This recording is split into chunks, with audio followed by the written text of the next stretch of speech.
Hey, Alexus Love Beauties and Flawless Man. Welcome back to part 4 of the 7 Deadly Sins. In parts 1, 2, and 3, we went over the 7 deadly sins. We went over their definitions. We went over some worldly examples. And then in part 3, we went over half of the biblical examples. Now coming back for part 4, we're going to finish off going over those biblical examples of the 7 deadly sins. Now, from the looks of it, it looks like it's going to be a 7-part series. But if we have to go over a little bit more, we have to go over a little bit more because we do read here. That way we can get a full understanding of what is going on. So let's get into part 4 of the 7 deadly sins. We are going to be reading from Judges chapter 14 verses 1 through 10. And we are picking up with the biblical example with wrath. So in this testimony, we're going to see some different things that go on and just get a understanding of wrath. So there is going to be a lot or a little bit of reading here, but bear with me. We'll explain it at the end and we'll conclude everything at the end. So reading from Judges chapter 14 verses 1 through 10, it says, "And Samson went down to Timnath and saw a woman in Timnath of the daughters of the Philistines.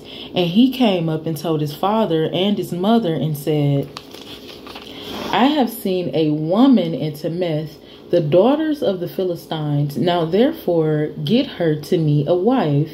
Then his father and his mother said unto him, Is there never a woman among the daughters of the brethren, or among all my people, that thou goest to take a wife of the uncircumcised Philistine? And Samson said unto his father, Go get her for me, for she pleases me well. But his father and mother knew not that this was of the Lord, that he sought an occasion against the Philistine.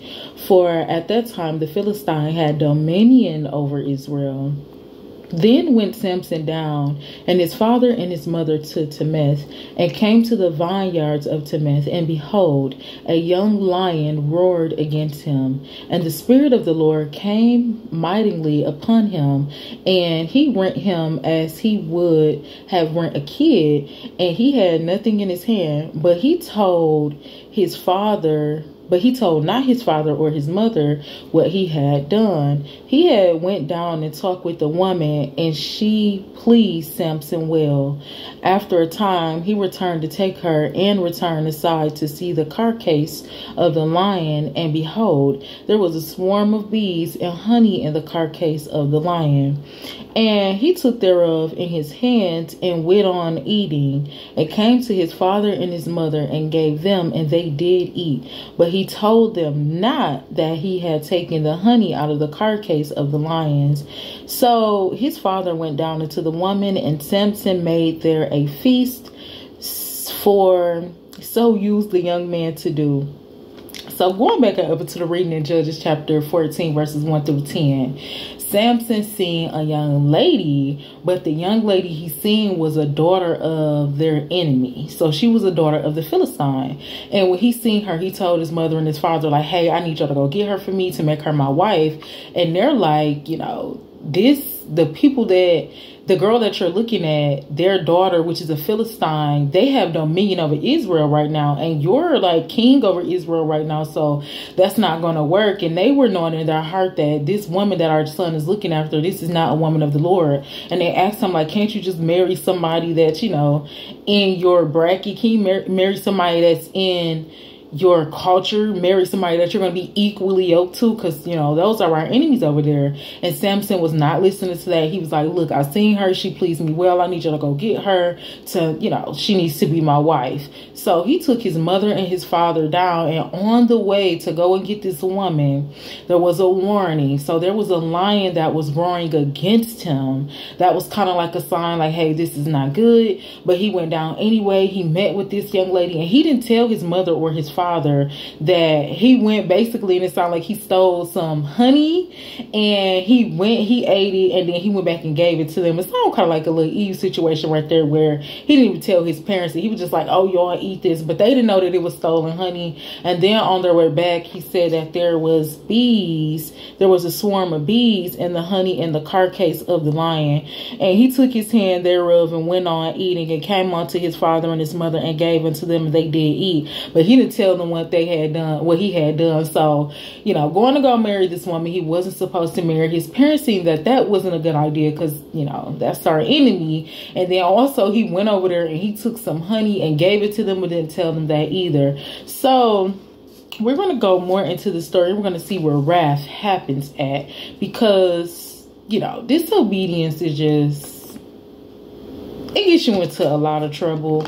And sometimes we be messing with people and want to be involved with people, but other people see that, that's not a good idea. Even if we can't see it, other people see that that's not a good idea. It's never good to be laying with the enemy, to be messing with the enemy's children or anything like that, because it's always for a setup. And that's what we're going to see happen in this story. So we're going to now go down to Judges chapter 16, verses 1 through 31. But before we get over here, finishing off in chapter 14 and chapter 15, Samson is a very powerful man, and his hair was his strength. And he was messing around. Samson was messing around. He's messing around with multiple women, but he was looking for a wife. And he did end up marrying one woman, I think here in chapter 14, chapter 15. And he played a game. Come on, Jesus. He told him a parable like, can y'all say...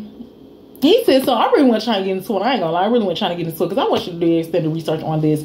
But he said a parable, and he kind of like left something up in the air, question for them to answer.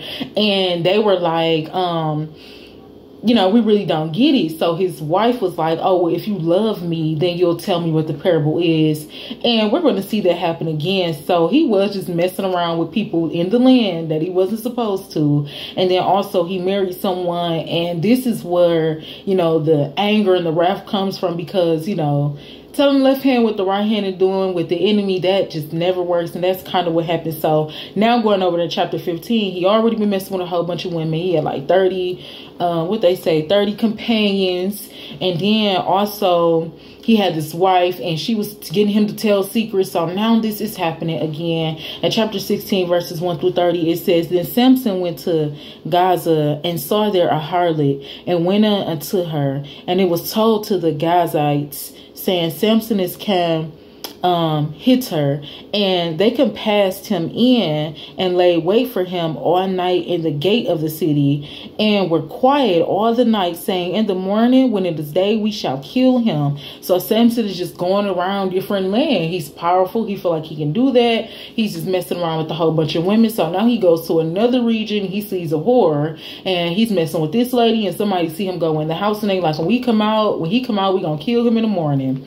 Then going over here, it says, and Samson lay till midnight, and arose at midnight, and took the doors of the gate of the city and the two posts, and went away with them, bar and all, and put them upon his shoulders, and carried them up to the top of the hill that was before Hebron. So this man went and slept with this whore in a whole nother region, and they was thinking he was going to stay there until the morning, but he actually got up at midnight, and he took the gates and the bars of the city, and he carried that on his back, because Samson's power was his strength. Nobody knew where that power was coming from.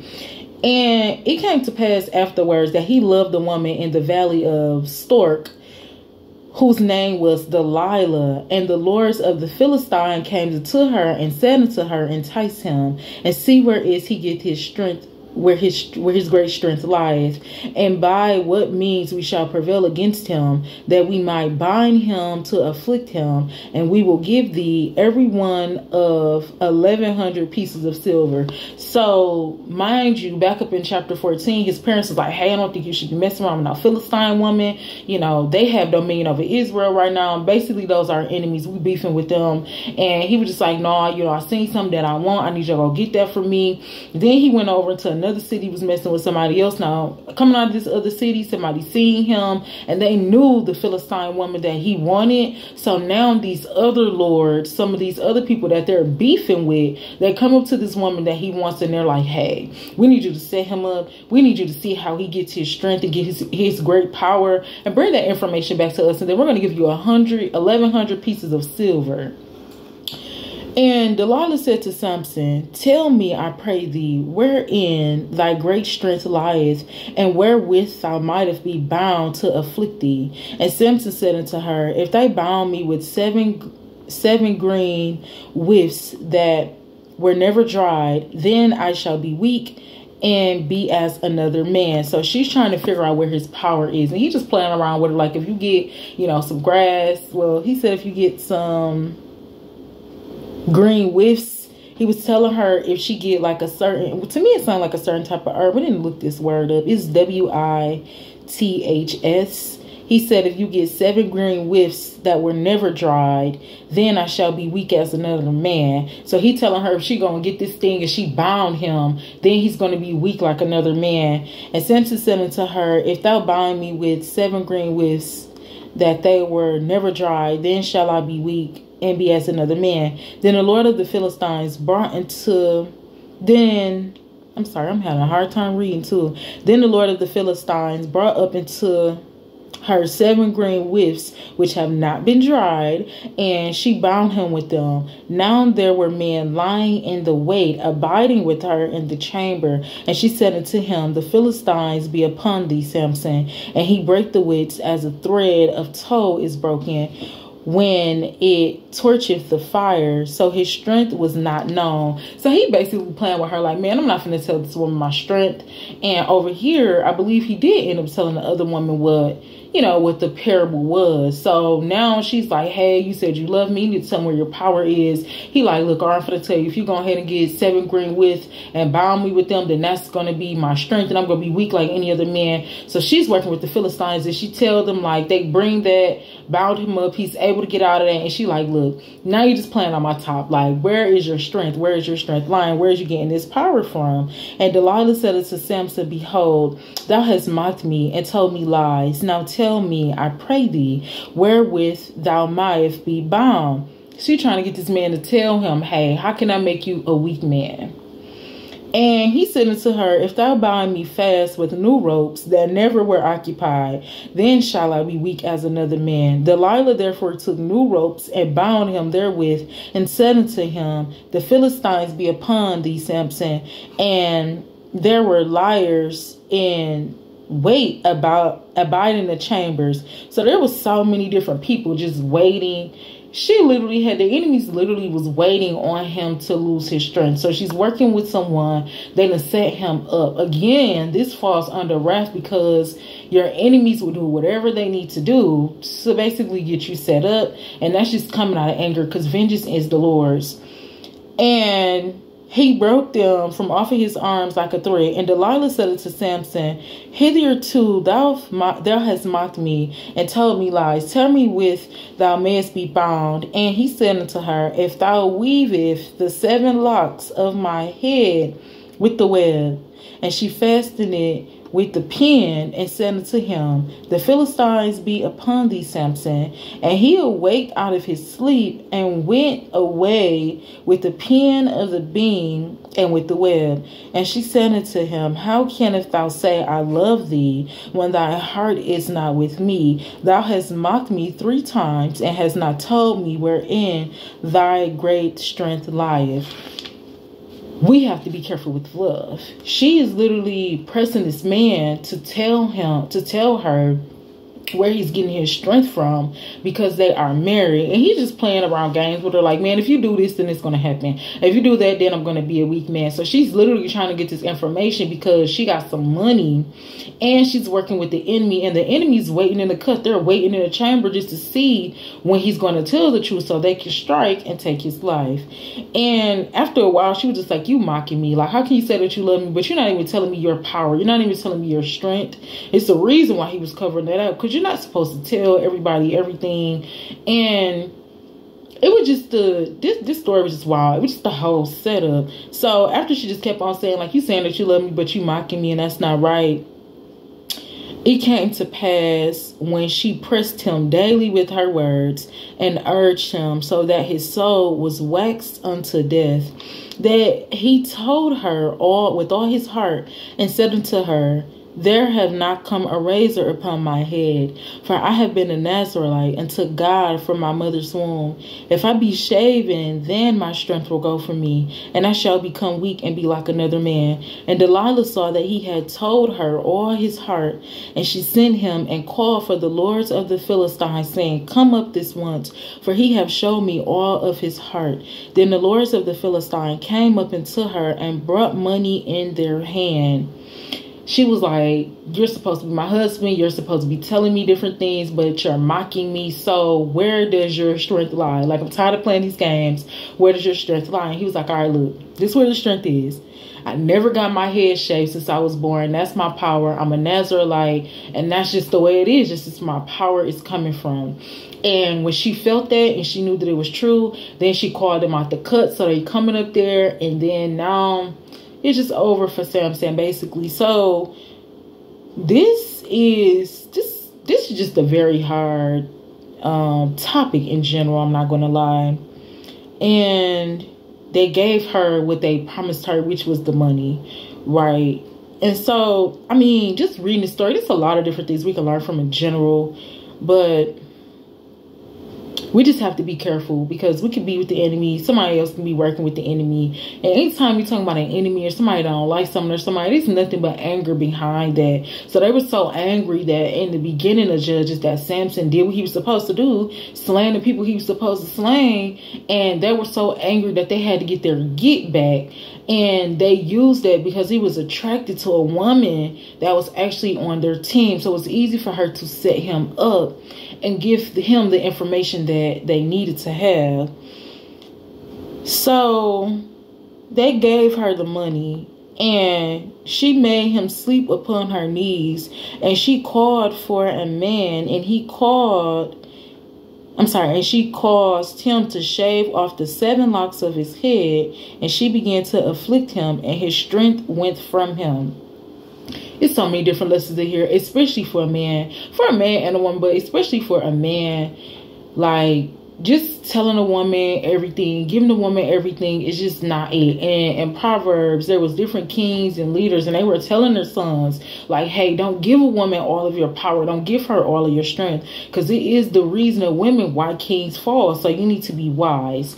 And when we get caught up in these sins and these 7 deadly sins, and we'll learn later on how they multiply, and then if we get rid of them and, we fall into temptation, they come back 7 times 7, then it's just harder to get back out of them. So now Samson was suffering with lust. He was suffering with lust and being greedy in that field of wanting more and more and more women, and wanting a woman that he should not have, wanted or had, which ultimately led to his downfall in general. So like I said, y'all, this 7 deadly sins topic just have been hard in general. It's just some work we've done here that's just been hard for me. I haven't probably even showed these emotions on the other topics we did, but this video, we just gonna be real. Like, I'm uploading this still. It's just been a lot going on with me doing the research on this in general.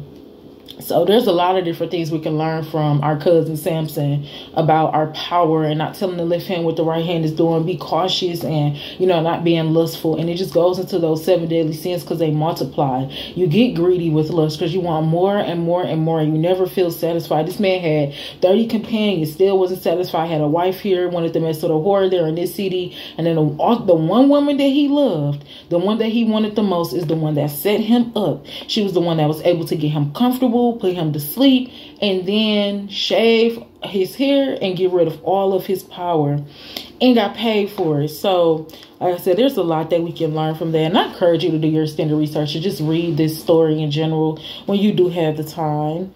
So going down into verse 20, and she said, the Philistines be upon thee, Samson. And he awoke out of his sleep and said, I will go out as the other times before and shake myself. And he was with not, that the Lord departed from him. We have to be careful, because the Lord departed from him when he gave her his power. He got into a vulnerable place with this woman because of his lust, and she was able to comfort him and make him feel good to get the information that she needed to set him up. And because of that, downfall, after so long of lusting and lusting, the Lord hands you over to your desire. This is why we're learning about the 7 deadly sins, so we do not go through those different things. So now the Lord is not with him. He like, okay, it's cool, whatever, I'm gonna go shake this off, get my power back, get my energy back. And that's not what it was giving. So the Lord was departed from him. But the Philistine took him and put out his eyes and brought him down to Gaza and bound him with feathers of brass, and he did grind in the prison house. How about the hair on his head began to grow again after he was shaven? The Lord still gives us our power. He still gives us, we'll still be blessed in different things like that. But the Lord doesn't want to give us these, he would have preferred for him to keep his hair and keep his power at 100% and not be thrown in prison and not be locked up behind the lust. But when we're not disciplined in these areas of our lives, these sins take over us, and that's not what we want. So although, he lost that power, the Lord wasn't with him anymore. His hair still grew back, and they were still wondering like how, but that power, that all of that strength he had, it just wasn't there. So we'll be blessed, but we won't be blessed to the capacity that we need to. And we need to be blessed to the capacity that we need to. Like, we don't need to be half blessed. We don't need to be half stepping. But it doesn't be God's problem. It doesn't be God's fault. It be our fault for lusting after these pleasures and, not having control over the sins and not even being aware of the things that we're into. So they done took this man's eyes. This man got locked in a prison and everything, and his hair began to grow back. Then the lords of the Philistine gathered them together to offer a great sacrifice unto Danjan, their God, and to rejoice. For they said, our God have delivered Samson, our enemy, into our hand.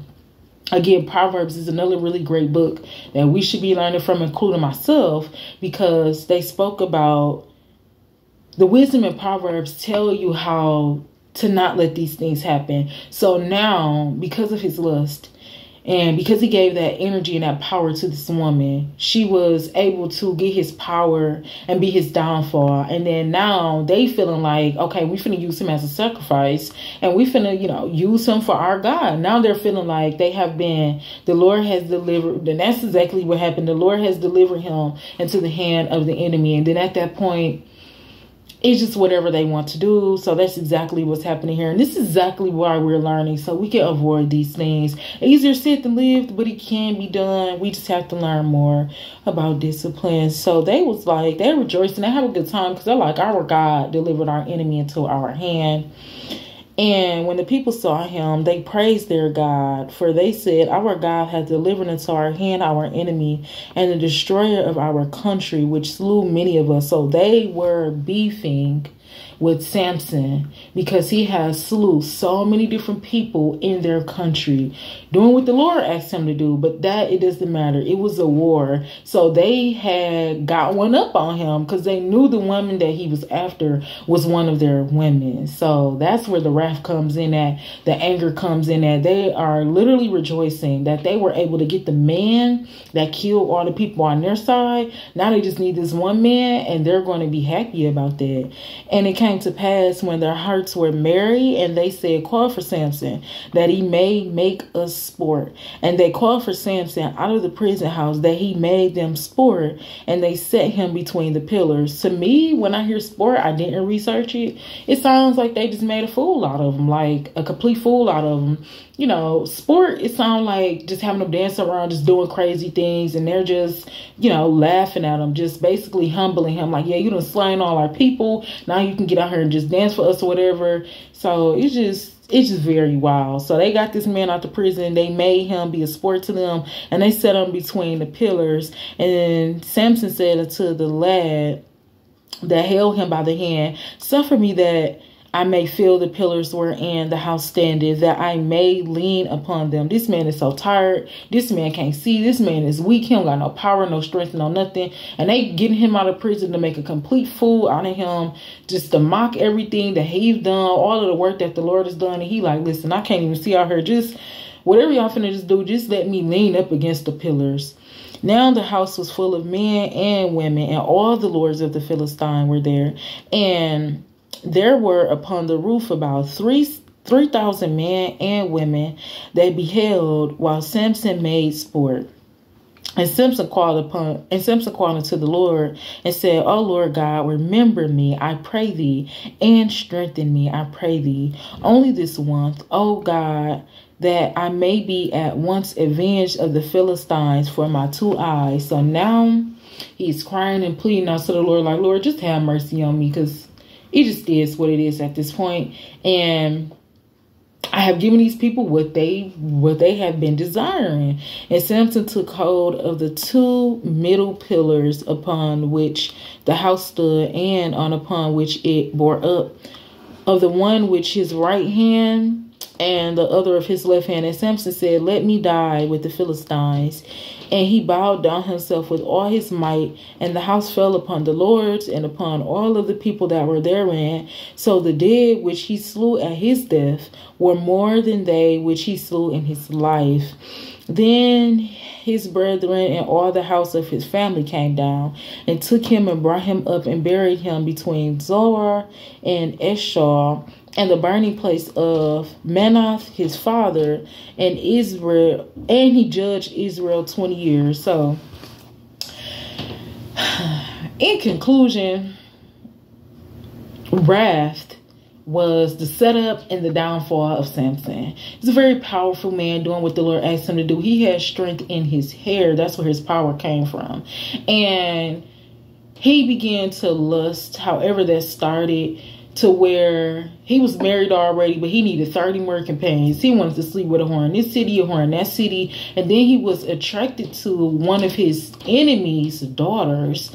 And his family was telling him, like, hey, I don't think that's a good idea. He like, man, I seen this girl. I need you to go get her because I want to marry her. Like, I don't care nothing about nothing. She pleased me. And they like, this is not a good idea. This is not sent from the Lord. You probably need to think this over. Like, can't you just marry somebody that's in our circle? Can't you marry somebody that's among us? And he like, I ain't really trying to hear all that. He done went out on another spree, just messing with somebody else. And then he was able to be set up. So now the woman that he wanted to marry, the lords came into Delilah and they were like, hey, we know that Samson, loves you and different things like that, but he is one of our enemies, so we'll give you 11,000, I think they said, pieces of silver to set him up. You just got to tell us where his strength is. That way we can make him weak. If we can make him weak, then we can take over everything.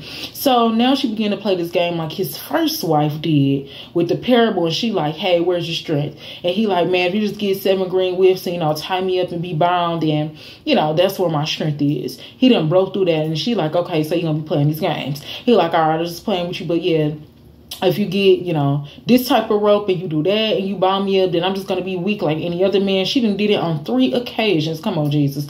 And then she like, so you basically just going to keep mocking me. Like, you saying that you love me. And we see this be happening in a regular relationship where somebody trying to get some information and you trying to protect yourself. So you like, what I'm saying? Like, and then like, oh, well, you said that you love me. That's how the enemy uses things. He uses love. So she like, oh, you said that you love me, but you don't want to give you this information. He knew that information, giving her that information, would take away his power. That's why he didn't want to give her the information. At some point, she was just like, this is not love.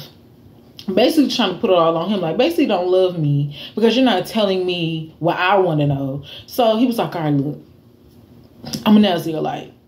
I never had my hair cut since birth. And that's the way it's supposed to be. That's where my power is coming from. And when she felt that, she called them up out of the chambers like, y'all come and get him.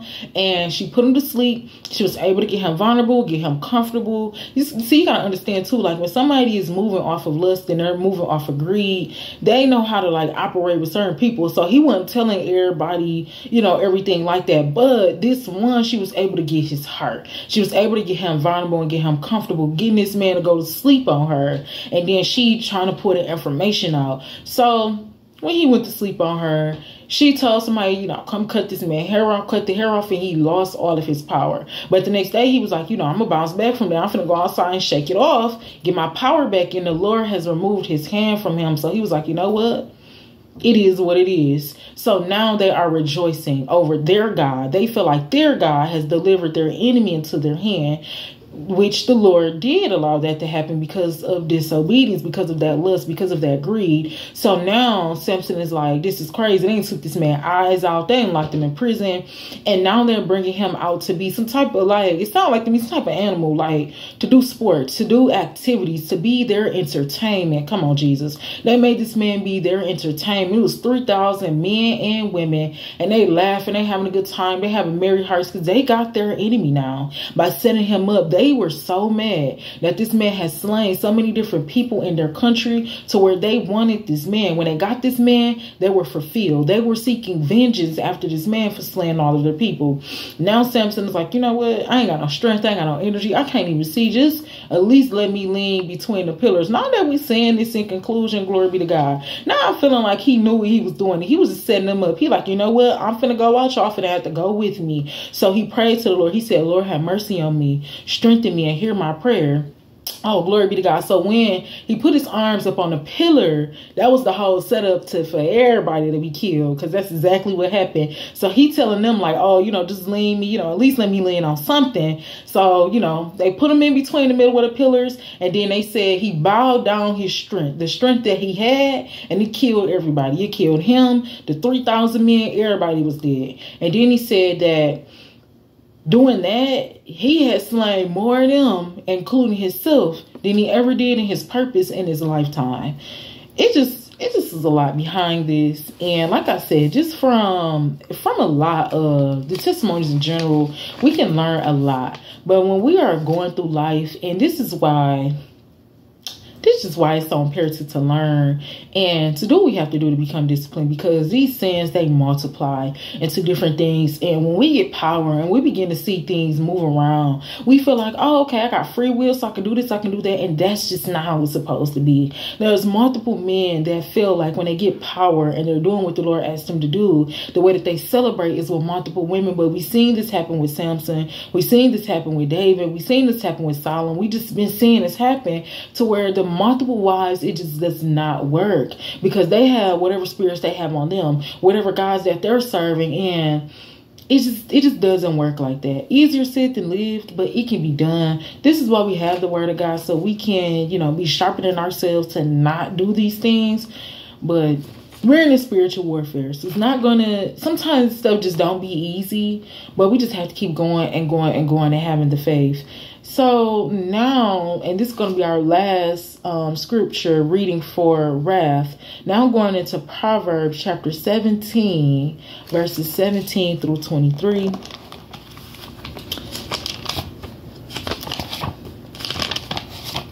And let me see how much time we have here, because we got like an hour on my phone to record. So that's why I said we might be 7 series, might be 8 or 9. I'm not sure, because of the time that we have on the phone do be limited. But we have a little bit more time here. So we are now going to Proverbs chapter 17, verses 17 through 23. Okay, and it says, a friend loveth at all times, and a brother is born for adversity. A man void of understanding striketh hands, and becomes surety in the presence of his friend. He loveth transgression, that loveth strife, and he that loveth, and he that exalteth his gate seeketh destruction. He that has a frown heart findeth no good, and he that has a perverse tongue fall into mischief. He that begotteth a fool doth this to his own sorrow, and the father of a fool has no joy. A merry heart doeth good like a medicine, but a broken spirit drieth the bones. A wicked man taketh the gift out of the bosom to pervert the way of judgment. So reading from Proverbs chapter 17, verses 17 through 23. A friend is going to love you at all times, but it's a possibility that the family you were born into and the siblings that you have, they may be a hater. And we want to be wise also, because, asking the Lord about our friends also. But a brother, a friend might stick closer than a brother. You'll have maybe a more personal relationship with a friend versus a brother. So a friend is going to love it at all time, but a brother is born for adversity. Sometimes siblings don't understand that. How are you doing this, or how are you looking like this and doing that? met and we lived in the same household, because we are all created from the same God. We're in different offices. That's why we all have a different mindset and different expectations of life in general. But it sometimes be hard for siblings to understand that. So a friend loveth at all time, but a brother, he's born for adversity.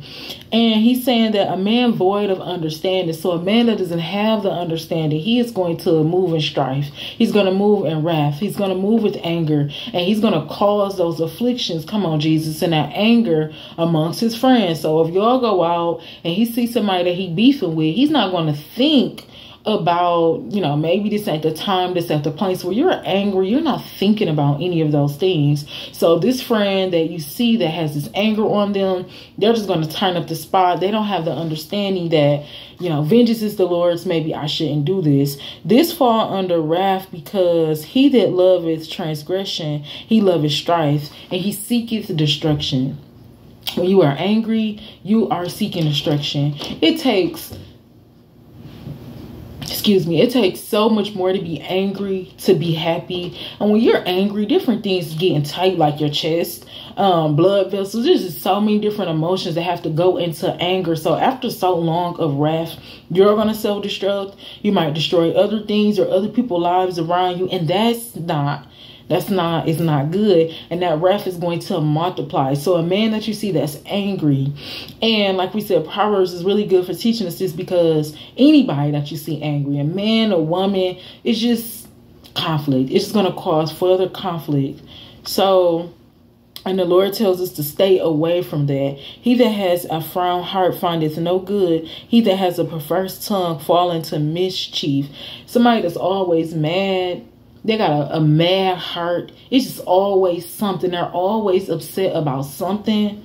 They're going to be setting up themselves for destruction. And there's just no good in that. Like somebody that's always upset, that's have, this anger, this wrath, they're not trying to figure out why.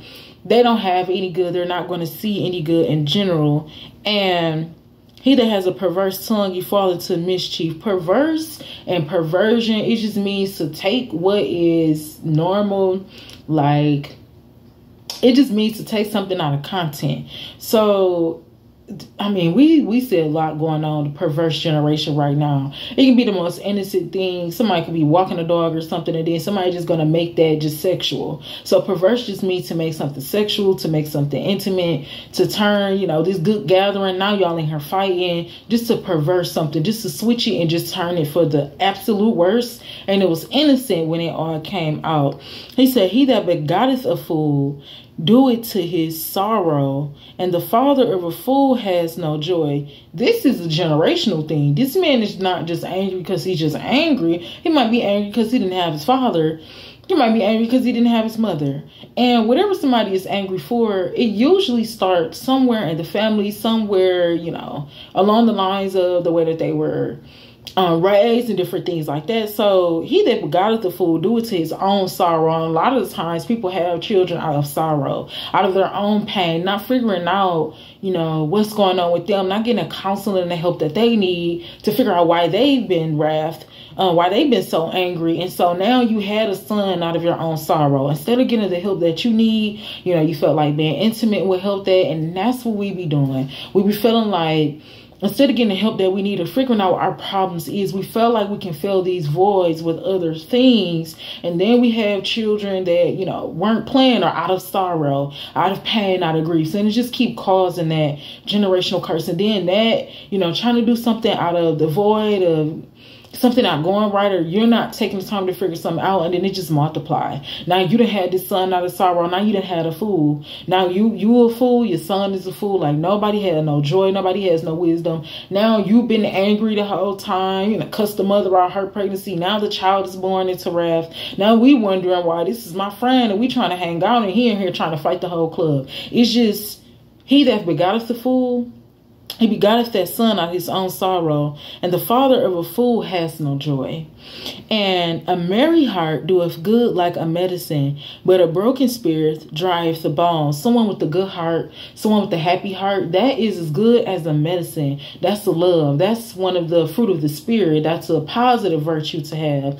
But somebody that has a dried up spirit, He says somebody that has a broken spirit dryeth the bones. So this person that's out of wrath is going to eventually dry up the bones. Just like we just seen with our cousin Samson, you know, his enemies just couldn't let it go. They just couldn't let it go. They had to figure out whatever they had to figure out to get this man into their hand. And then at the end, everybody lost their life. Because the Lord still listened to our prayers, but that's not the way he wanted that to go. He just would have preferred if he didn't go over there anyway.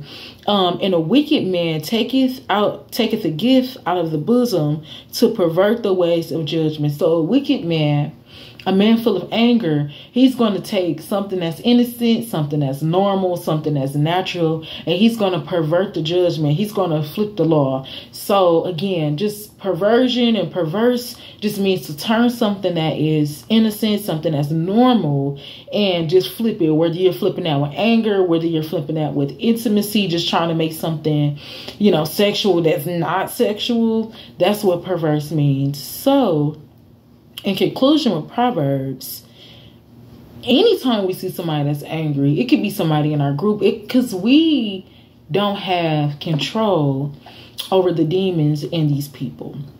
And the people don't even have control over the demons in themselves, because if they did, then they wouldn't let it get so far trying to figure out how to bring this person down. They wouldn't let it get so far to, you know, striking hands and just being angry all the time. They would take the time for themselves and figure out what it is that they need to do and what it is that they need to get fixed. So later on in the series, we're going to talk about how these things multiply, because they multiply.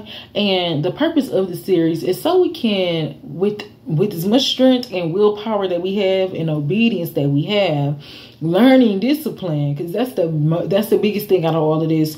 We have to understand that we've already been introduced to these things. Like, these things have already been introduced to us. We've just been living these things. We've been thinking it's normal, not knowing that these things have been the reason why we've been getting sick, the reason why we're in toxic relationships, the reason why just things are not going right in our life.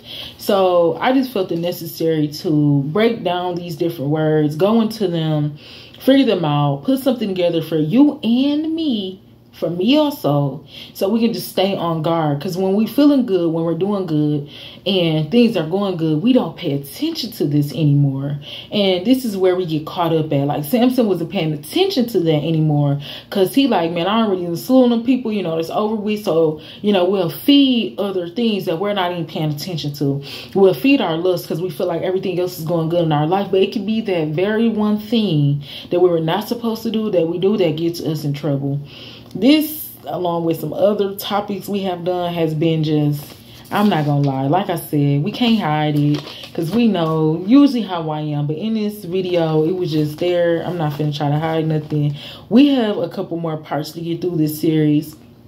Looking at our time, it doesn't look like we're gonna have enough time to go in, because we do have, let me see, yep, we got quite a few readings. So we're not gonna start here, because I do not want to stop. In part 5, we're going to be going over some examples from envy, pride, and sloth, and then we'll be done there. And then in part 6, we're going to go over what the Lord feels. How did the Lord feels about these 7 deadly sins? What did he think about them? And how he justify or unjustify these things. In part 7, we're going to go over just some things that we can do just to stay on guard and to just keep our eyes open for these things in general. And then it looks like we will have to push that down. So it will be a part 8 where we're going to also just explain a little bit more. We're going to just conclude everything in a part 8, because I have done a little bit more learning, and we'll get like a good timeline breaking this down, because we'll get into how they actually multiply. Because I know we're looking at these and we're like, okay, like, I ain't angry, I ain't got no envy, I ain't got no pride, I ain't no sloth, I ain't greedy, I don't be lusting. But when we learn and we dig a little deeper into that, we'll see how they multiply. We may have been, you know, we might be doing something in another area. So we're going to get into that. So it looks like this is going to be an 8-part series, and that's okay. That's okay. I am praying that in our next video that we get into it. But like I said, the truth, the hard truth, it hurts. It needs to be said. It needs to be learned for you and myself. And that is going to be all for this video. So I'm also going to tag some other videos here up at the top, some other content that we can watch that may be pertaining to things in the 7 deadly sins. But if you have not already, I encourage you to listen to the podcast. That was part 1 of the 7 deadly sins. Part 2 of our 7 deadly sins, that was a live video, and then we did part 3 as a video, and then you are finishing up part 4. I will see you back in part 5. Don't be afraid, but I do encourage you to go back and read these scriptures for your own eyes. Do your extended research. I love you. God bless you. And I will see you in part 5.